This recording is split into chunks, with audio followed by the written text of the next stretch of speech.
Bien, un Shavua Tov, una feliz semana para toda la audiencia que siguen este espacio, este canal expositivo con Tuyo Reyes Miranda. Bien, iniciando esta semana 16 de febrero y 18 del mes de Shevat dentro del calendario judío. Hace 3 días celebramos o se celebró, digamos, en el calendario judío el Año Nuevo de los Árboles, llamado Tu Bishvat, que significa el 15 de Shevat, ¿no? Básicamente lo que se hace es sembrar árboles en esta época y comer ciertos frutos. Se hace una festividad donde se come los 7 productos de la tierra de Israel que menciona el Sefer de Barín, capítulo 8. Estamos en esta ocasión llegando a la Parshat Yitro, que corresponde a los capítulos 18, 19 y 20, que esto tiene que ver con la Torá dada en el Sinai. Ya casi falta una Parshat para ya estar al día, ¿ok? Con el ciclo de Parshiot, ¿ok? Ya solamente me falta una para em, estar a la par. Y bueno, la temática en esta ocasión va a ser sobre el reino de Dios, ¿ok? Pero vamos a comentar este tema de qué es el reino de Dios, basado en el libro de los Hechos, capítulo 1, versos 1 al 3. Prácticamente vamos a leer lo que es el prólogo del libro de los Hechos, que de paso es complemento de Lucas, ya que ambos libros tienen a un autor, ¿ok? A un mismo autor, a un mismo agiógrafo llamado Lucas, ¿no? A quien Pablo señala como médico de profesión. Dice allí en el primer tratado, o Teófilo, el primer tratado tiene que ver con lo que llamamos el Evangelio de Lucas. Ese es el primer tratado. Y noten que Lucas se escribe a Teófilo, ¿ok? Eh, Obviamente Teófilo, algunos comentaristas dicen que posiblemente se refiera a un sumo sacerdote ya antes de la destrucción del segundo templo, ¿ok? U otros comentan que posiblemente sea un prosélito judío, pero definitivamente pues Lucas no está escribiendo a una comunidad, ¿ok? Sino a un personaje que se ha integrado pues a la comunidad judeo-apostólica en el siglo I. Entonces dice, en el primer tratado, o Teófilo, hablé acerca de todas las cosas que Jesús comenzó a hacer y a enseñar. Eso está en lo que llamamos el Evangelio de Lucas, ¿no? Hasta el día en que fue recibido arriba. Está hablando de la entronización del Mesías. Dice, después de haber dado mandamientos por Ruach HaKodesh, por el Espíritu Santo, a los apóstoles que había escogido. Ok, esto tiene que ver con la misión de predicar el Evangelio.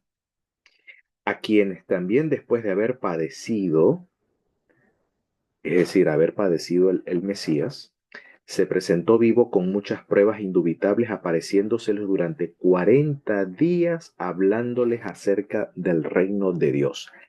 La temática del libro de los Hechos no es sobre el Espíritu Santo, que algunos sugieren que el libro de los Hechos de los Apóstoles debería llamarse el libro de los Hechos del Espíritu Santo. No, ese no es el tema. El tema central en la teología lucana es el reino de Dios. ¿Ok? Esa es la temática. Esa es la temática. Y este tema obviamente inicia con el Evangelio de Lucas, que tiene que ver con el ministerio del Mesías, ¿ok?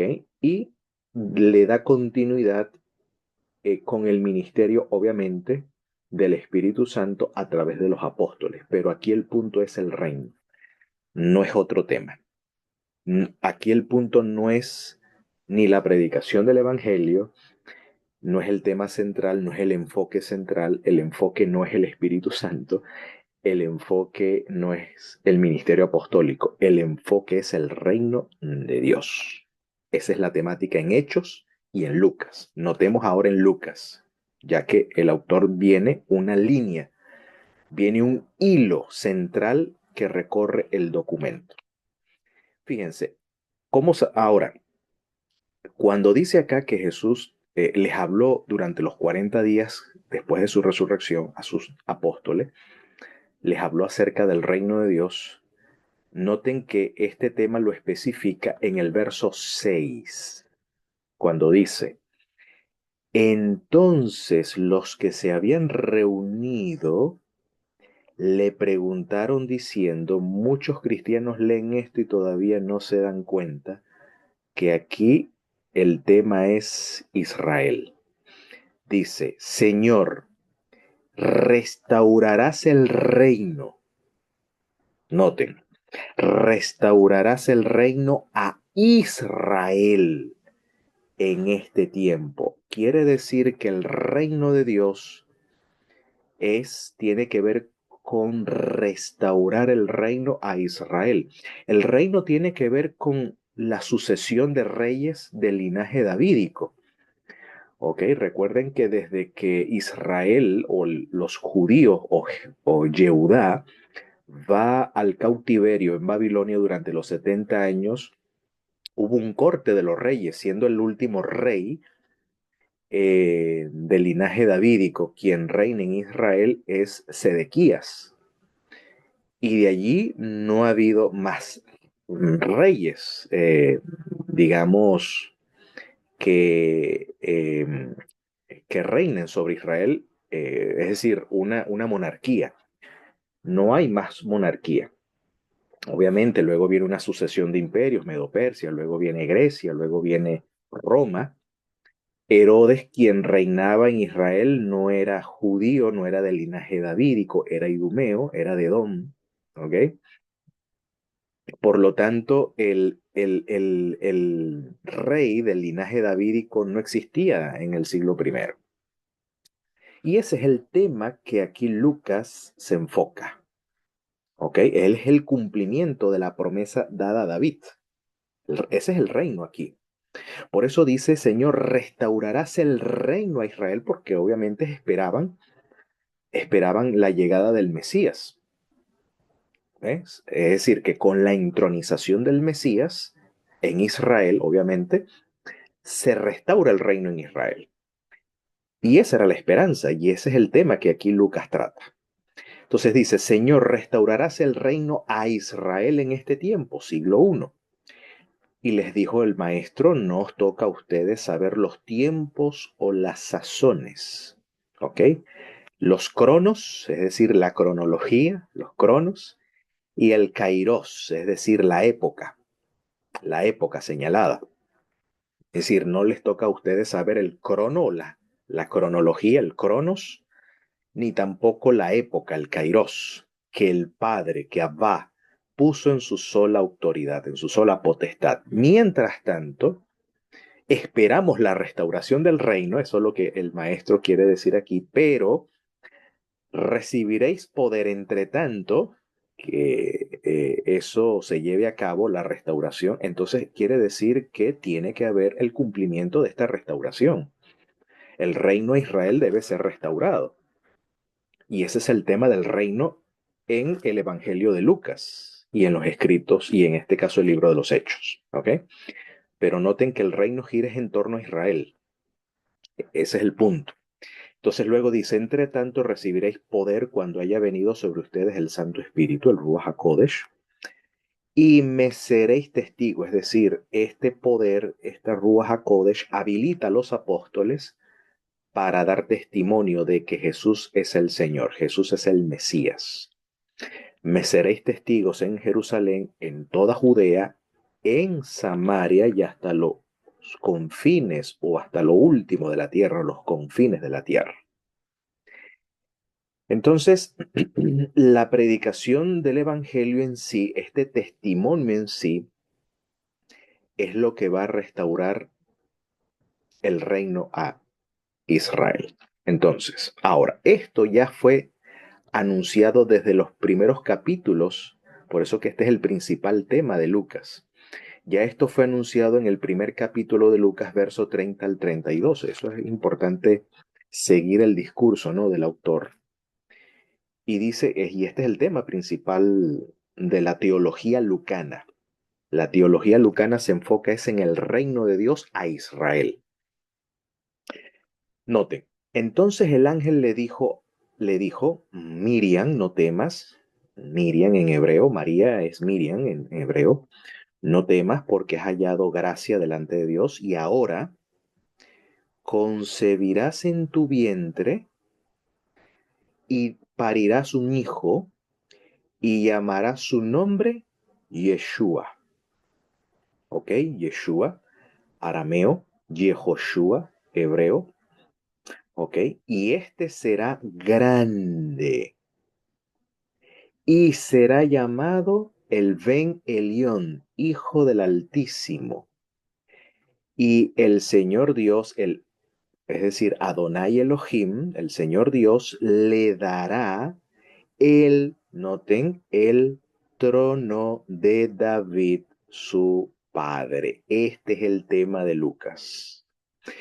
Y dice luego, y reinará sobre, ¿dónde va a reinar el Mesías? Dice, sobre la casa de Jacob. La casa de Jacob se refiere a Israel. ¿Y por cuánto tiempo va a reinar? Dice aquí, para siempre. Y su reino no tendrá fin. El reino de Dios, es el tema, el enfoque teológico de Lucas, ¿ok? Y obviamente el libro de los Hechos, pero el enfoque teológico procede del mismo agiógrafo, del mismo autor, es sobre el reino. Es el reino. Por eso la pregunta de los discípulos es el tema disparador en Lucas. Es el reino.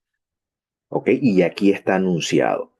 Ahora, no así el enfoque teológico del resto de los evangelios, como por ejemplo Mateo, donde la misión del Mesías se centra es en la salvación del pueblo, pero de sus pecados. Mientras que en Lucas la obra mesiánica se centra es en el reino, ¿ok? En el reino político de Israel, porque esto es un tema político, ¿ok? Aquí el reino se centra es cuando los discípulos le preguntan, ¿restaurarás el reino de Dios a Israel en este tiempo? ¿O restaurarás el reino a Israel? Tiene que ver con el tema político. Así que ya Lucas, el enfoque teológico del reino de Dios tiene que ver es con un tema político. Claro que sí. Mientras que Mateo se enfoca es en la salvación de Israel, pero el enfoque es de los pecados, porque precisamente son los pecados de Israel lo que han hecho de Israel un pueblo cautivo de un poder extranjero, de un poder extranjero. Pero Lucas se centra es en la redención de Israel, pero de la redención política. Claro que sí. Ese es el enfoque de Lucas. ¿Ok? Para muestra de un botón, vamos a notar la perspectiva de la redención o de la salvación en términos políticos. Fíjense, Zacarías, su padre, fue lleno del Espíritu Santo. Estoy hablando la profecía que va a dar Zacarías, el padre de Johanán, el inmersor, ¿ok? De Johanán Hamadville, Juan el Bautista, como se conoce. Él profetiza, dice que la Ruach HaKodesh lo toma y profetiza diciendo, bendito el Señor Dios de Israel, que ha visitado y redimido a su pueblo. Su pueblo, entiéndase, el pueblo judío. Está hablando de otro pueblo. La temática no va en torno a la iglesia donde tú te congregas. Ese no es el punto. Aquí es el pueblo judío. No es la iglesia donde tú te congregas, ¿ok? Que ha visitado y redimido a su pueblo y nos levantó un poderoso Salvador, noten, en la casa de David su siervo. Ahora, ¿de qué forma este Salvador, que es el Mesías, el Señor, como también los ángeles lo anuncian en su natividad? Dice, cuando los ángeles le dicen a los pastores, porque hoy nos ha nacido en la casa de David, es decir, en Belén, un Salvador que es Mashiach, que es el Mesías, el Señor. Pero, ¿cuál es la perspectiva de la salvación según Lucas? Ok, dice acá, como habló por boca de sus santos profetas que fueron desde el principio. Noten cuál es el enfoque de la salvación. No dice salvación de los pecados, dice salvación de nuestros enemigos y de la mano de todos los que nos aborrecieron. Ah, interesante. Quiere decir que el enfoque lucano, Lucas se enfoca en la redención de Israel, pero en la redención de Israel como Estado, como pueblo, como nación. Y para nada aquí se está mencionando los pecados, ¿ok? Aquí el enfoque no es la salvación de los pecados, que cosa que sí se enfoca Mateo. La teología de Leví sí se enfoca en la salvación del pueblo de los pecados. O sea, los pecados es el punto aquí. Pero aquí el punto no es el pecado como tema principal, ¿ok? Aunque sí trata el problema del pecado, pero tratando el problema del pecado, ese es el enfoque de Lucas, esto tiene una consecución o conlleva como resultado la redención de los enemigos del pueblo judío.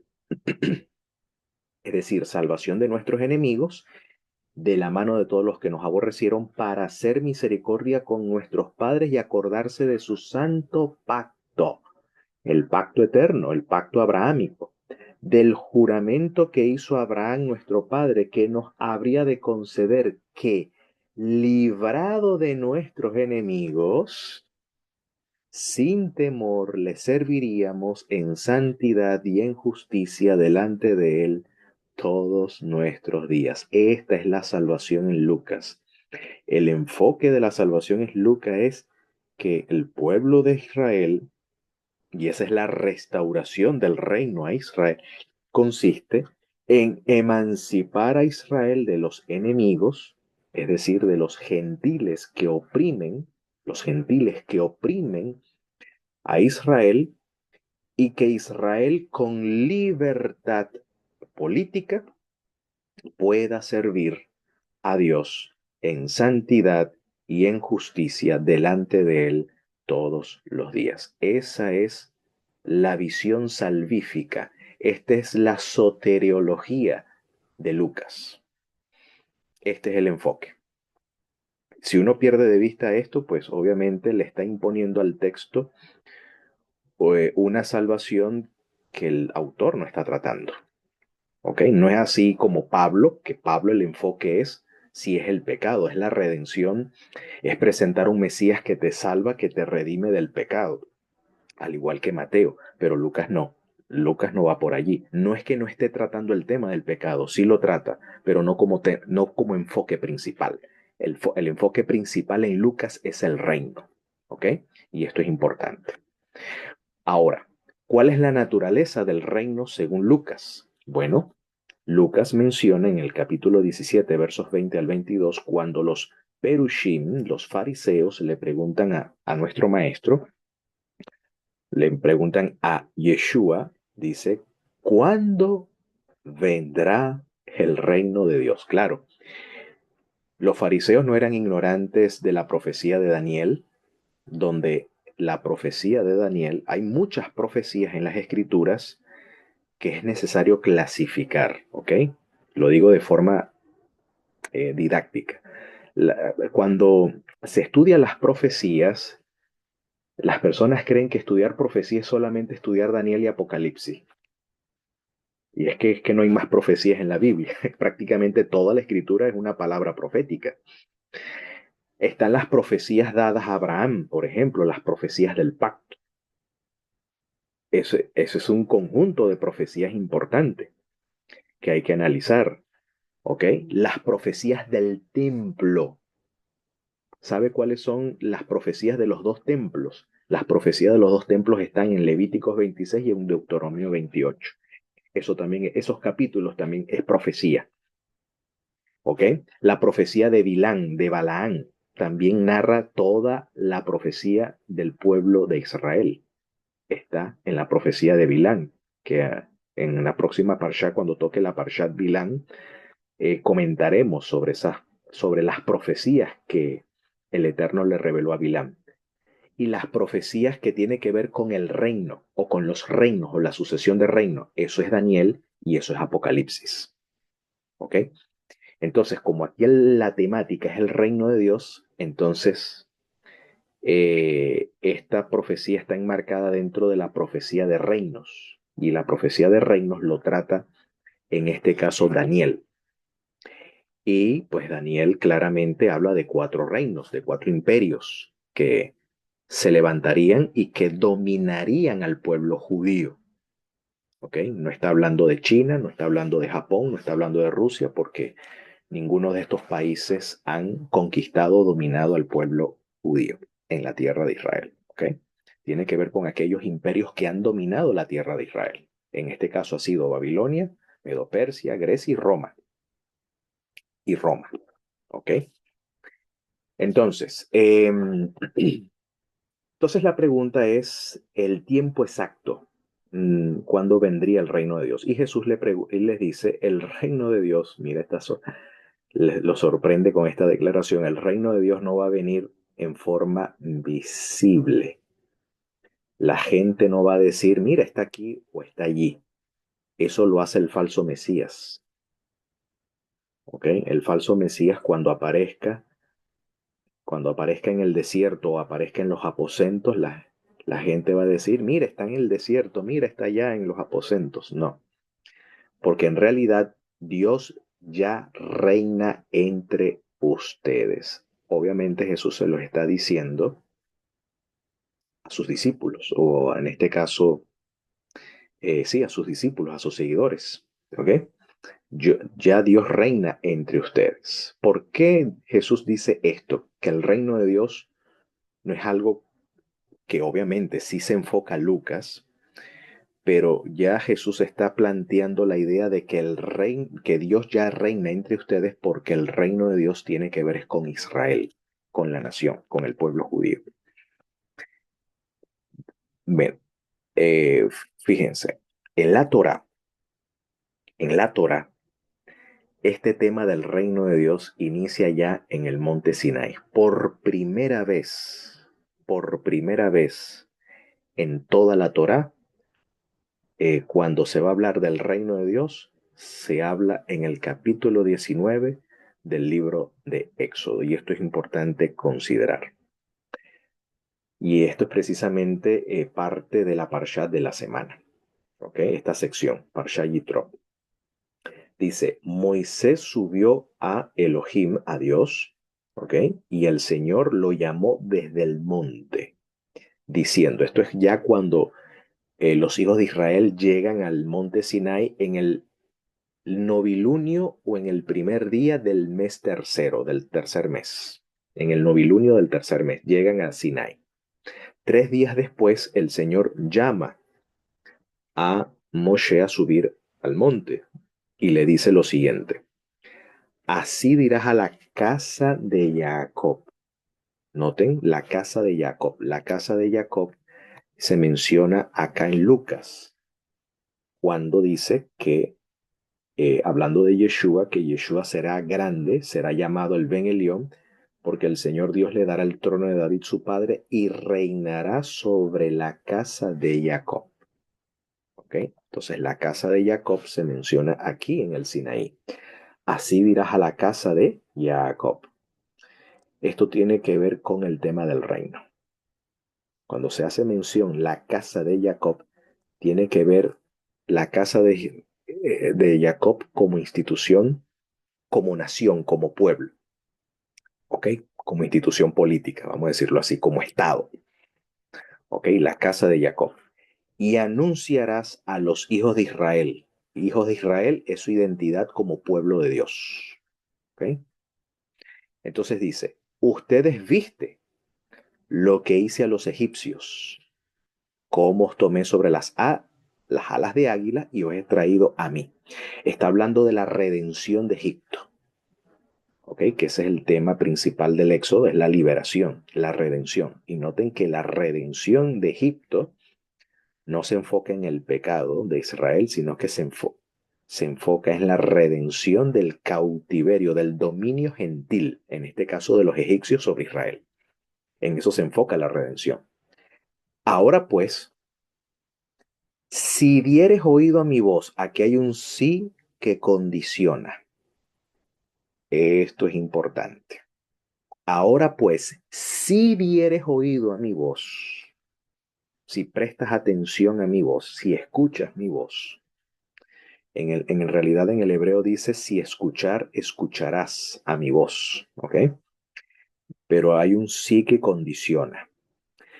Si dieres oído a mi voz y guardares mi pacto, ¿a qué pacto se refiere? No es la ley de Dios. Aquí el pacto no es la ley de Dios. El pacto es este pacto, el pacto abrahámico que aquí menciona Lucas. Es este pacto. Noten, acordarse de su santo pacto, del juramento.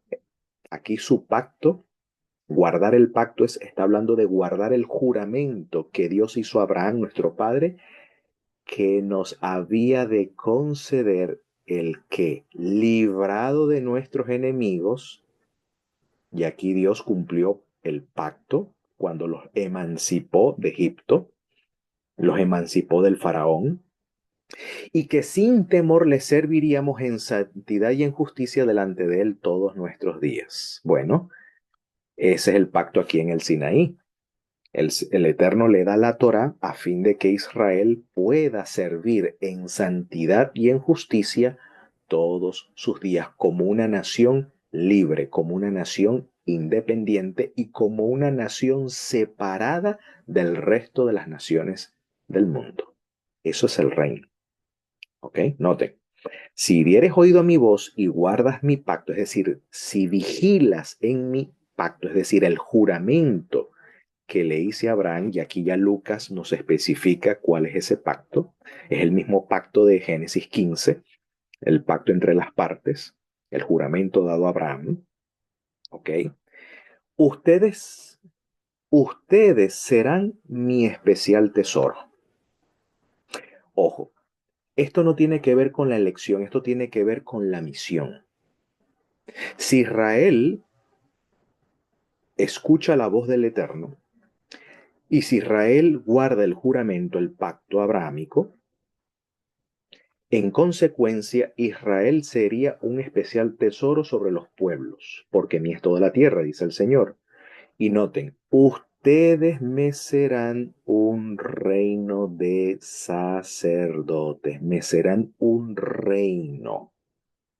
Quiere decir que Israel es el reino de Dios en la tierra. Pero obviamente, este reino cumple su función si el pueblo da oídos a la voz de Dios y se mantiene vigilante en el pacto. De lo contrario, no significa que Dios deseche a Israel como pueblo elegido.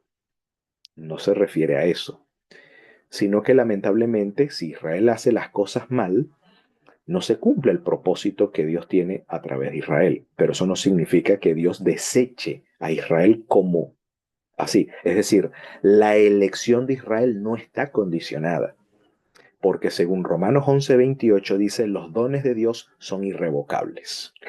El llamado de Dios y el don es irrevocable. Entonces Dios no ha desechado a su pueblo que eligió de antemano. Entonces Dios no ha cortado con la elección. Lo que se puede cortar aquí es la obra de Dios a través de Israel en ser esto, en ser un reino de sacerdote, una nación apartada, una nación separada, un pueblo santo, un Goy Kadosh. Dice, estas son las palabras que dirás a los pueblos. Este es el pacto que se da en el sin, que el Eterno quiere ofrecer al pueblo de Israel. Este es el pacto nacional que el Eterno ofrece a todos los hijos de Israel allí en el monte Sinaí. Pero esto es un pacto condicional. Dios elige a Israel, ¿ok? Pero con el consentimiento de la voluntad de Israel, de que Israel siga su voz y cuiden, mantengan, vigilen en el juramento, es decir, vigilen en el pacto abrámico. Si Israel sigue la voz de Dios, entonces Israel sería un Goy Kadosh, un pueblo apartado, sería un reino de sacerdotes. ¿Por qué se le llama así un reino de sacerdotes? Porque los sacerdotes, según el libro de Génesis, por ejemplo, los sacerdotes, cuando Joseph, eh, cobraba un impuesto, un 20% de las cosechas, dice que Joseph no incluyó dentro de esos impuestos a los sacerdotes egipcios. Esto habla, ¿ok? Es decir, el sacerdocio de Israel habla de la idea de que es un pueblo libre. Es decir, los sacerdotes gozaban de cierta libertad en no tener que pagar un impuesto al faraón. Por tanto, cuando el Eterno le dice aquí, ustedes me serán un reino de sacerdotes, es decir, ustedes me serán una nación apartada, obviamente, pero también van a ser un pueblo libre, libre del yugo político, libre de cualquier intervención extranjera, para que ustedes me sirvan en justicia y en santidad y sin temor todos los días de su vida. Esto es lo que el Eterno le está ofreciendo. Independencia, ¿ok? Libertad e independencia política y obviamente religiosa, ¿ok? Y obviamente llegarían a ser una gente separada si escuchan mi voz y se mantienen vigilantes en mi pacto. Este es el pacto que el Eterno ofrece a Israel. Ahora, parte de este sacerdocio, que tiene que ver obviamente con su independencia política, también tenían que ver con una función misionera, obviamente. Según Isaías 43, los verdaderos testigos de Adonai, bueno, ya que por ahí hay una denominación que se denominan así los testigos de J, ¿ok? Los verdaderos testigos de J, ¿ok? Es Israel, ¿ok? Por eso dice aquí, ustedes son mis testigos. Isaías 43, 10 al 12. Afirma el Señor. ¿Y cuál sería el testimonio de Israel entre las naciones o en este mundo?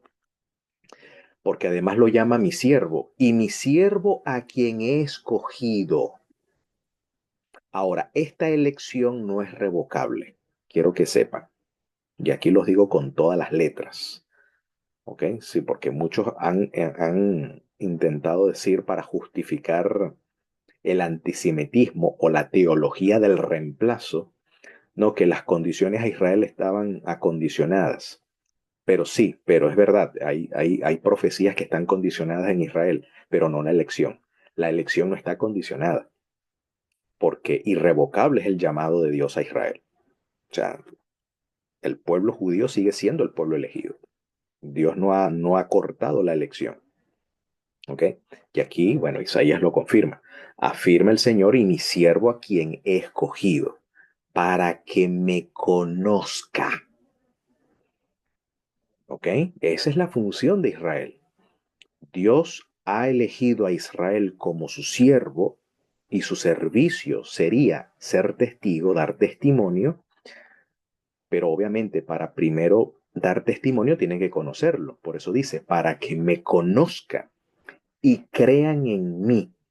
confíen en mí, es decir, confíen al igual que Abraham, para que Israel viva por la fe como vivió Abraham. Abraham vivió por la fe, como dice Habacuc, ¿no? El justo por la fe vivirán. Ese justo que vive por la fe, el referente es Abraham, que vivió por la fe, ¿ok? Por la fe en el pacto, por la fe en el juramento. Entonces, y el pueblo de Israel fue elegido para vivir, para experimentar esa promesa. ¿Ok? Para vivenciar. Aquí conocer es conocer por medio de una experiencia, por una vivencia, no es un conocimiento teórico que se queda solamente en la teoría. No, Israel experimentaría en la carne, en la vivencia real, la promesa del pacto, el juramento abrahámico. ¿Ok? Entonces Israel fue elegido para eso, para que me conozca y crean en mí y entiendan que yo soy. Antes de mí no hubo ningún otro Dios, ningún otro poder, ningún otro Él. En hebreo, Él significa poder. O sea, no hubo otra fuerza, otro poder. Ni habrá ninguno después de mí. Esto debe conocerlo Israel. Y que yo soy el Señor, y que afuera de mí, aparte de mí, no hay otro Salvador, no hay otro Moshiach. Y esto lo experimentó Israel en Egipto. Israel no sale por la bondad del faraón, ¿ok? Israel no sale por la bondad del faraón. No, Israel no sale por tratados políticos, por convenios políticos. Israel sale por la Yad Hasaká Adonai, es decir, por la mano poderosa del Eterno. O sea, ¿ok? Es por una intervención sobrenatural. Es que Israel se libera del yugo del faraón. Y esto es lo que Israel está llamado a experimentar, a conocer, a entender y a creer. ¿Okay? Que no hay otra fuerza sino el Señor y que no hay otro Salvador. No es Trump, ¿ok? No es Trump, no es su fuerza ni su poderío militar, es por mi espíritu. ¿Ok? Entonces, yo he anunciado, salvado y proclamado, yo entre ustedes, y no un Dios extraño. Ustedes son mis testigos de que yo soy Dios, afirma el Señor. Israel fue llamado a esto. Ahora, qué casualidad que precisamente Lucas haga mención de que la misión de los apóstoles sería precisamente dar testimonio. Me seréis testigos, ustedes recibirán poder cuando venga sobre ustedes el Espíritu Santo, Ruach HaKodesh, y me serán testigos. ¿Testigos de qué? De que no hay otro nombre bajo el cielo dado a los hombres en el cual podemos ser salvos. Pero ser salvos en qué categoría? En esta categoría que aquí estamos tratando. Ya lo vamos a confirmar. Hechos capítulo 5 versos 30 al 32 nos dice, aquí nos va a explicar el testimonio que los apóstoles deberían dar, ¿ok? Ya que este testimonio es lo que viene a restaurar a Israel. Dice, el Dios de nuestros padres levantó a Yeshua, a quien ustedes mataron colgándole en un madero. Lucas no habla nada del sacrificio, de la muerte de Jesús como un sacrificio por los pecados. Ese no es el tema en Lucas. Es un tema más que todo de Pablo y de Pedro en algunas de sus epístolas. Pero no es el tema en Lucas. Jesús muere como un sedicioso, punto. ¿Ok? Este es el pecado de la nación de Israel, esta es la apostasía de Israel, haber dado muerte al Mesías. ¿Ok? Es culpable de la sangre del Mesías. Obviamente todos nosotros por nuestros pecados somos culpables, pero el enfoque de Lucas es la nación de Israel. Es culpable, claro que sí. A quien ustedes mataron colgándole en un madero. O sea, la culpa, es decir, el pecado aquí que Pedro señala es, porque es Pedro en este discurso quien habla, es Israel, ¿no? La nación, o en este caso los líderes. Entonces dice, a este Dios ha exaltado con su diestra, dice, por príncipe y salvador. Ahora, ¿cómo salva este príncipe? ¿Cómo salva este Mesías? Dice, para dar a Israel arrepentimiento y perdón de los pecados. El Mesías salva o el Mesías intercede dándole a Israel, al pueblo judío como nación, arrepentimiento. ¿Arrepentimiento de qué? De lo que hicieron, de que han traspasado, es decir, como dice la profecía de Zacarías, ¿no? Mirarán a aquel a quien traspasaron y llorarán por él como se llora por un hijo primogénito.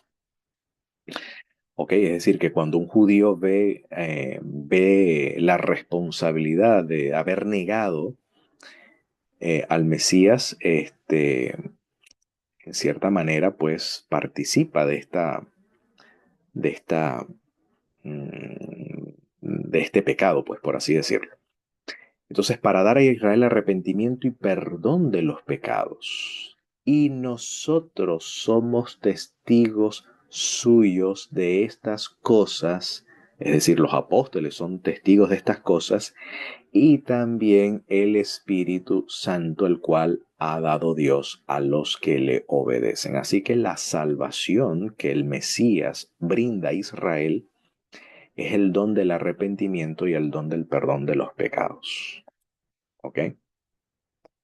Y en el capítulo 3, verso 13 al 15, repite la misma idea al decir el Dios de Abraham, de Isaac y de Jacob, el Dios de nuestros padres, ha glorificado a su Hijo Jesús, es decir, lo ha entronizado, a quien ustedes entregaste y negastes delante de Pilato, cuando éste había resuelto ponerle en libertad. Así que ustedes negaron al santo y al justo, ¿ok? Y pedisteis que se os diese un homicida. Esto fue un pecado contra Dios. El haber entregado al Mesías, al haber entregado al Hijo, ¿ok? Al haber entregado al Hijo de Dios y al haberle rechazado y negado y crucificado, pedir a un asesino a cambio de un inocente. Dice, mataste al príncipe de la vida, ¿ok? A quien Dios ha resucitado de los muertos, de lo cual nosotros somos testigos. Por eso cuando Jesús dice, ya Dios reina entre ustedes, está hablando de aquellos discípulos judíos, obviamente, que reconocen a Jesús como su Mesías. En ellos ya Dios reina entre ellos. ¿Ok? Entonces, en el verso 17 al 23 dice, mas ahora hermanos sé que por ignorancia lo habéis hecho, como también vuestros gobernantes. ¿Ok? Es decir, este rechazo del pueblo judío hacia Jesús como Mesías, obviamente es un pecado, obviamente es un pecado y de este pecado el pueblo judío debe arrepentirse, ¿ok? Para que ellos reciban perdón, ¿ok? Sin embargo, dice aquí el apóstol Pedro, sabemos que también hacen esto por ignorancia. Por eso Jesús intercede por el pueblo judío diciendo, Padre, perdónalos porque no saben lo que están haciendo. No están plenamente conscientes.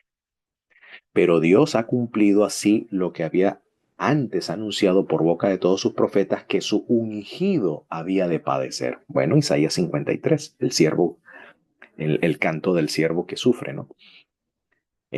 Ahí habla de los padecimientos del Mesías. Así que, por tanto, el llamado es a toda la nación de Israel es que se arrepientan y se vuelvan, ¿ok? Se vuelvan de este pecado, es decir, de este rechazo, de esta negación hacia Jesús como Mesías. Este es el arrepentimiento que se debe dar, bueno, o se espera que obviamente sabemos que no todos los judíos no todo el pueblo de Israel va a proceder a esto, pero esto es lo que se espera de toda la nación. ¿Ok? Esto es lo que se espera. Así que arrepentidos y convertidos para que sean borrados sus pecados, para que vengan de la presencia del Señor tiempos de refrigerio. Esta profecía tiene que ver es con los judíos, no con los gentiles. ¿Ok? Es con Israel. Los tiempos de refrigerio tiene que ver es con Israel. O sea, Israel debe arrepentirse de ello, de su ignorancia, obviamente, ¿ok?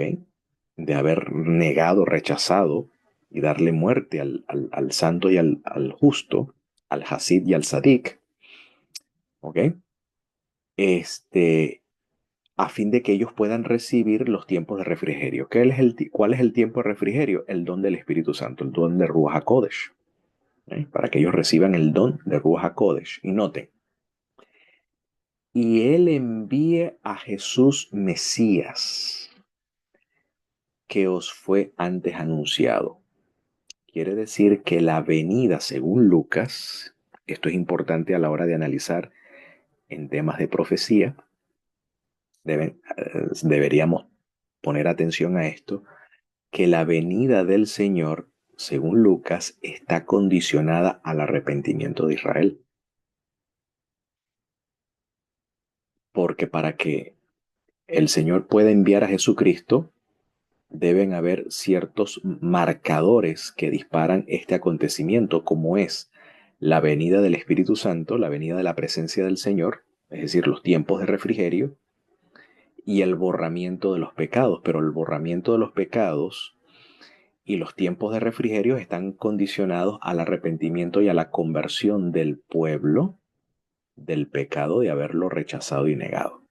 Ahí está el punto. Por eso Israel hoy en día lleva palo. ¿Okay? El pueblo de Israel hoy en día lleva persecuciones y lleva ciertas dificultades, o ha tenido dificultades a lo largo de la historia, es debido a este pecado. ¿Ok?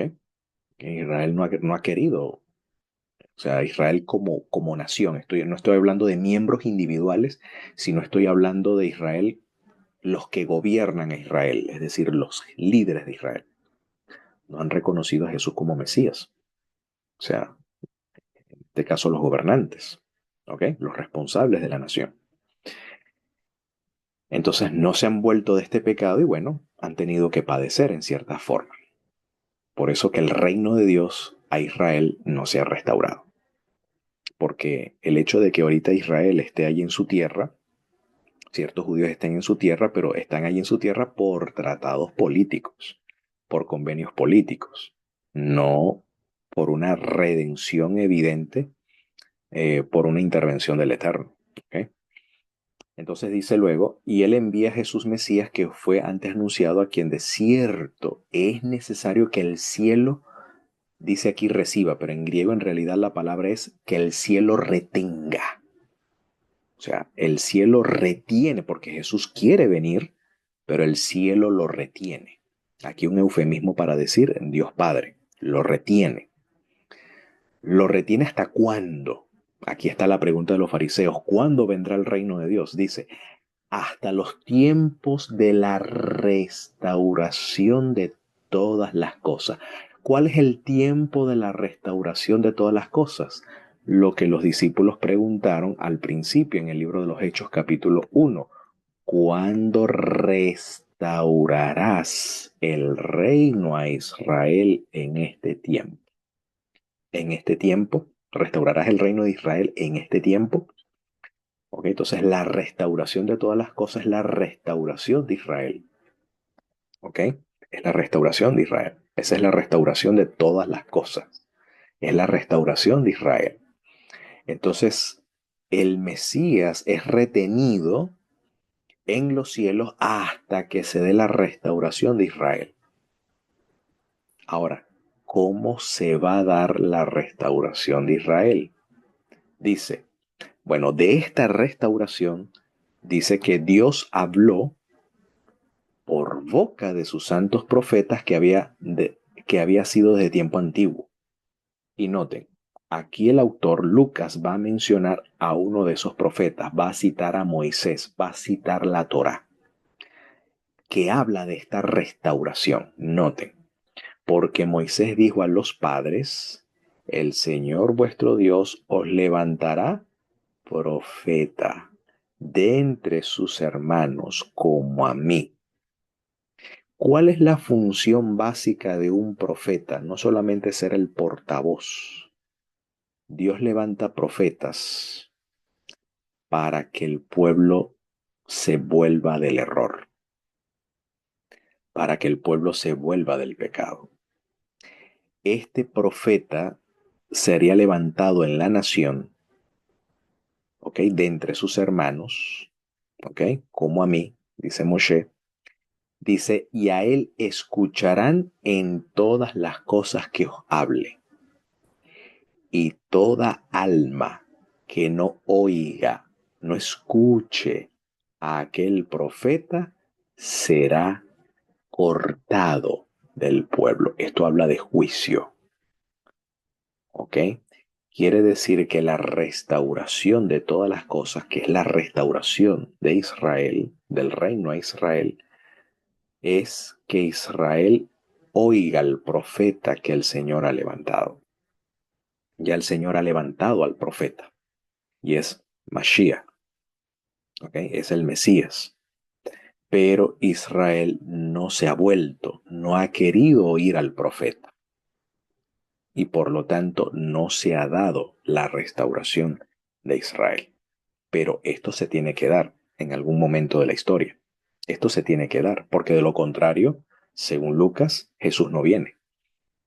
¿Ok? Por eso dice, y él envía a Jesús Mesías que antes fue anunciado, hasta que de cierto es necesario que el cielo retenga hasta los tiempos de restauración de todas las cosas, la cual Dios de antemano habló a los profetas, como Moisés dijo a los padres.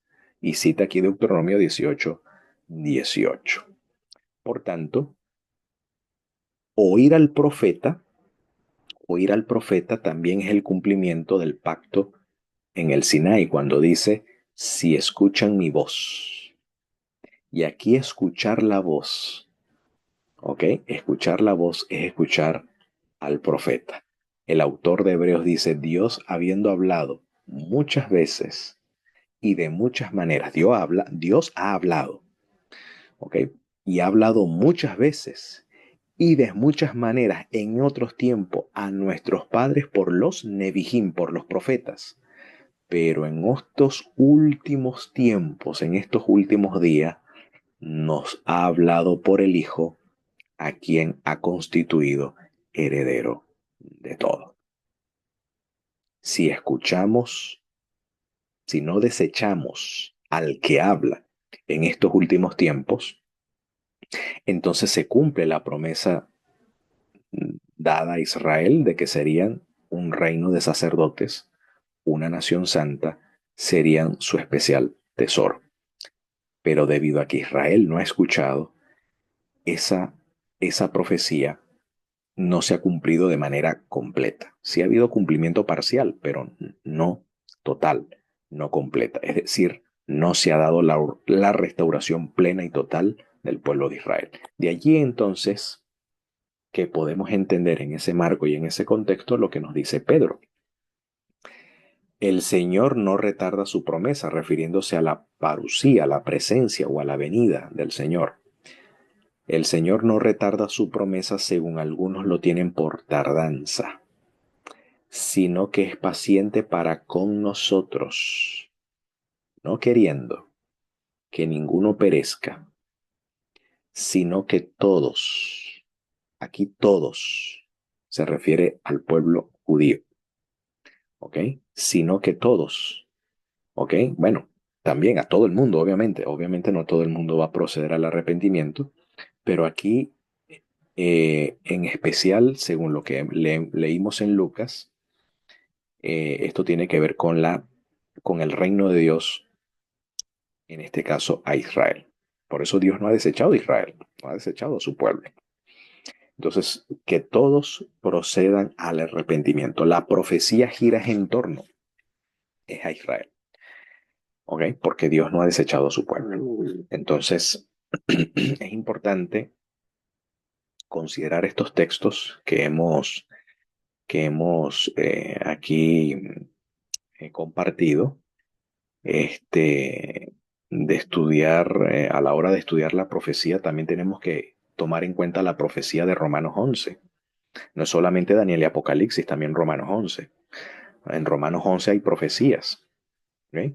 Y que tiene que ver justamente con el pueblo de Israel, que allí menciona el apóstol Pablo. Así que mis queridos hermanos, el Señor es paciente.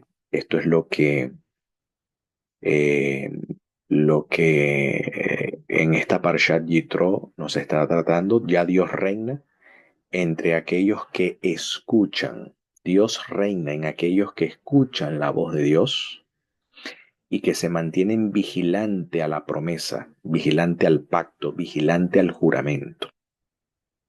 Y los que vigilan en esa promesa y en ese pacto, ¿ok?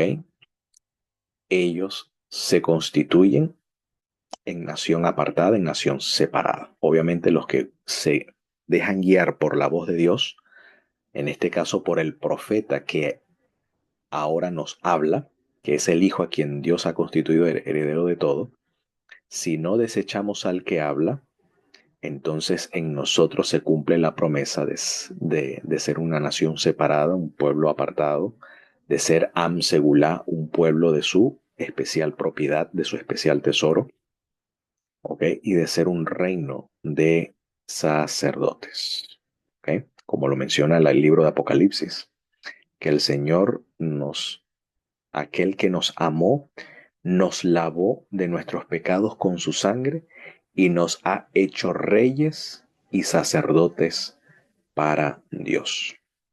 Es decir, nos ha hecho un pueblo libre, libre del yugo de los gentiles, ¿ok? También el Señor nos libera del yugo de los gentiles, claro que sí. Así que, mis queridos, eh,